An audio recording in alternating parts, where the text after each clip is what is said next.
খবৰ এটা দিও বিশ্বাস কৰক বা নকৰক বা বিশ্বাস কৰা নকৰাটো আপোনাৰ কথা কাইলৈ জুবিন গাৰ্গে ৰাইজৰ লগত মিলি একেলগে সিনেমা চাব হয় একো ধেমালিও কৰা নাই একো ফটোৱামিও কৰা নাই কাইলৈ ঢেকিয়াজুলিৰ নক্ষত্ৰ হলত ইমানখিনিলৈ কৈছো কাইলৈ ঢেকিয়াজুলিৰ নক্ষত্ৰ হলত জুবিন গাৰ্গ ডাঙৰীয়াই ডক্টৰ জুবিন গাৰ্গ ডাঙৰীয়াই ৰাইজৰ লগত মিলি ৰৈ ৰৈ বিনালে চাব সপোনৰ ছবিখন এটা প্ৰশ্ন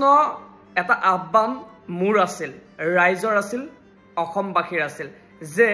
ৰৈ ৰৈ বিনালে হল জুবিন গাৰ্গৰ সপোনৰ সিনেমা এইখন সিনেমাৰ বাবে জুবিন গাৰ্গে কি যে কৰা নাছিল কিমান যে সপোন দেখা নাছিল আৰু সেই ছবিখন বনোৱাৰ পাছত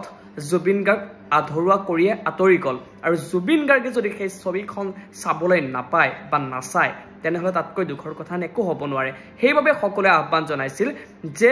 ছবি গৃহত অন্তত এখন জুবিন গাৰ্গৰ নামত সংৰক্ষিত হ'ব লাগে কিন্তু ব্যৱসায়ৰ পিছত দৌৰি ফুৰা বা কেৱল লাভ লোকচানৰ হিচাপ কৰা আমাৰ দৰে মানুহে এইখিনি সময়ত জুবিন গাৰ্গৰ বাবে এখন খালি ৰাখিব পাৰিবনে বা ৰাখিবনে তাক লৈ